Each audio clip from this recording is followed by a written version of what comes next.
কিছুদিন আগে আমাদের মমতা ব্যানার্জি সরকার, আমি ওনার রাজ্যে বসবাস করি, উনি একটা বিল পাস করেছিলেন ইমাম সাহেবদের 2500 টাকা করে ভাতা। শুনেছেন না? অনেক জায়গায় মসজিদে ইমামরা পাচ্ছেন। যখনই ভাতা উল্লেখ করেছে তখনই কলকাতা হাইকোর্টে মামলা করে দেওয়া হলো। বিজেপি করেছে, ওই করেছে, তাই করেছে, সব দল মামলা করে দিল।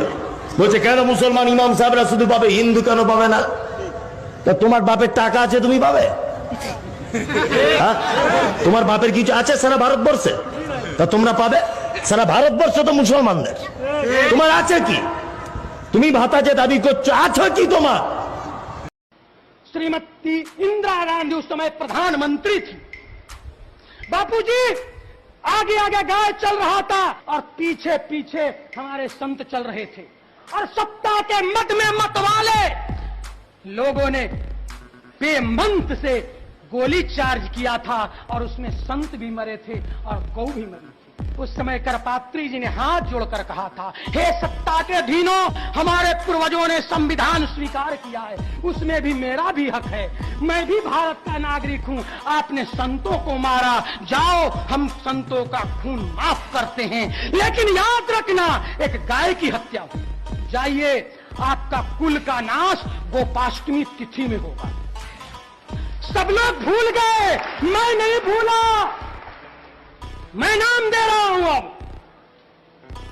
संजय गांधी मरे आकाश में, तिथि था गोपाष्टमी। इंदिरा मरी आवास में, तिथि था गोपाष्टमी। राजीव मरे मद्रास में, तिथि था गोपाष्टमी। संत अवज्ञा करु फल जैसा, मैं रामचरितमानस का उद्घोष कर रहा हूं। संत अवज्ञा करु फल जैसा, जरई नगर अनाथ कर जैसा।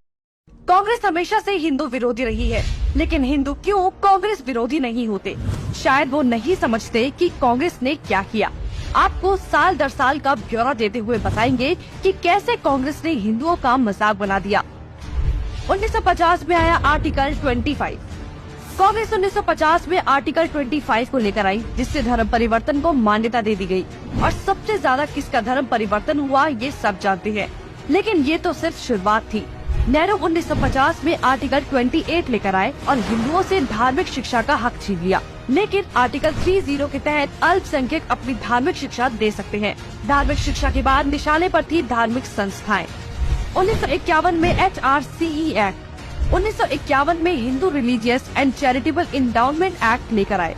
उन्होंने कारण दिया कि बड़े मंदिरों का रखरखाव सही से हो सके, लेकिन इसकी आड़ में कब्जे कर लिए, जिसके तहत भारत में मौजूद बड़े बड़े मंदिरों का प्रबंध सरकार ने अपने हाथों में ले लिया और मनमाने ढंग से इनकी संपत्ति का दुरुपयोग किया। और ये सिर्फ हिंदुओं के मंदिर पर लागू था, बाकी धर्मों या धार्मिक स्थल पर लागू नहीं था। 1956 में हिंदू कोड बिल आया। 1956 में नेहरू सरकार हिंदू कोड बिल लेकर आई, लेकिन अल्पसंख्यकों के लिए इन्होंने पर्सनल लॉ बोर्ड को बिल्कुल हाथ नहीं लगाया। मतलब एक ही है, देश में एक जाति तत् संविधान कानून से और दूसरी अपने धर्म के कानून के हिसाब से, और आज भी यूनिफॉर्म सिविल कोड से कतराते हैं।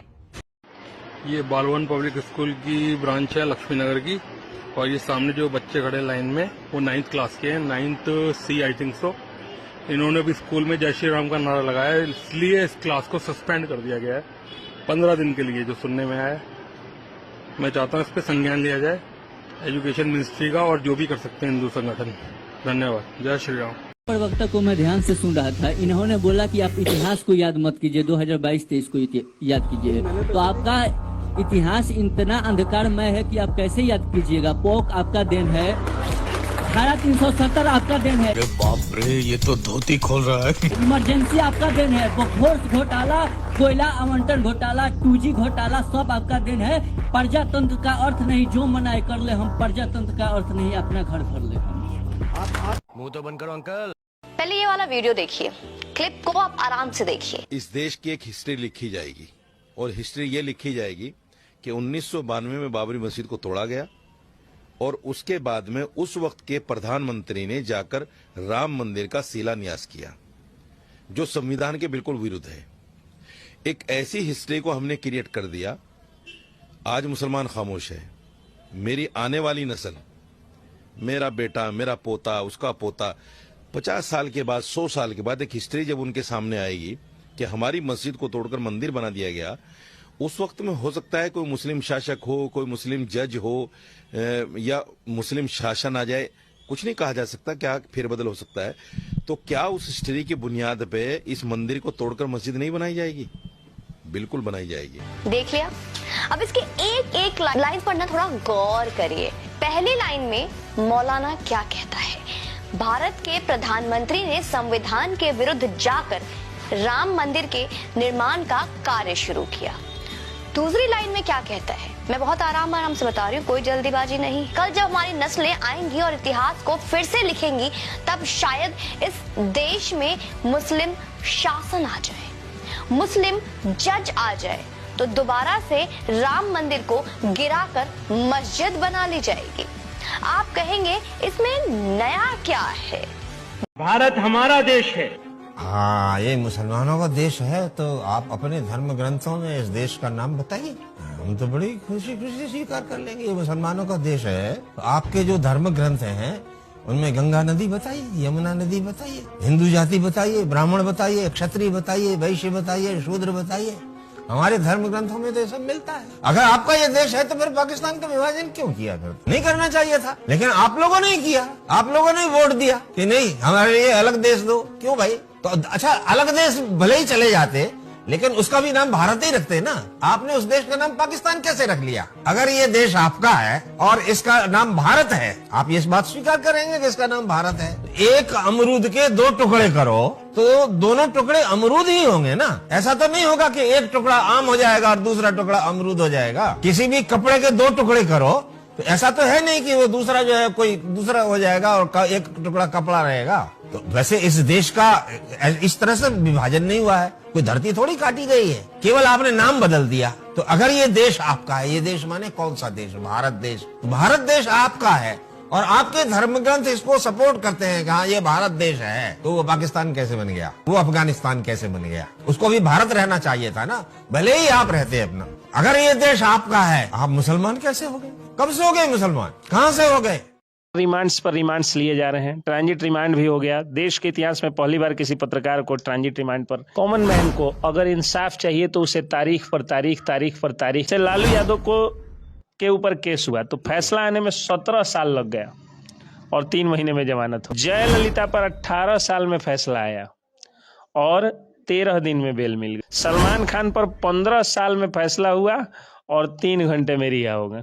राहुल गांधी को 2 साल की सजा हुई, मिनटों में जमानत हो गई। उन पर क्या हुआ? 2 दिन में FIR हुआ, 7 दिन में अकाउंट सीज हो गया, 9 दिन के अंदर में कुर्की हो गया।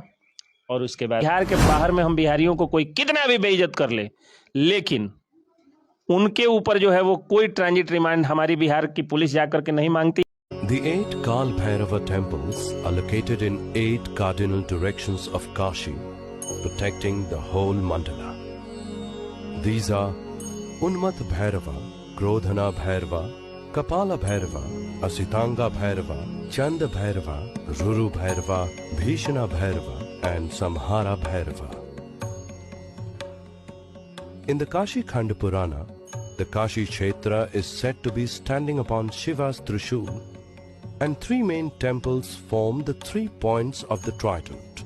These 3 main temples act as the fulcrum for the mandala. They are Omkareshwara in the north, Vishweshwara in the middle, and Kedareshwara in the south. Each temple forms their own khanda or sphere of influence. Along the 8 directions, 56 Ganesha temples have been established in 7 concentric circles. Their walk of devotion to visit these 56 shrines takes the pilgrims in a natural clockwise spiral that ends at the Kashi Vishwanath temple. There are also 64 Yogini temples, 12 sun temples, 9 temples for Navdurgas, 9 Chandi temples, and many others which form the 468 major shrines of Kashi.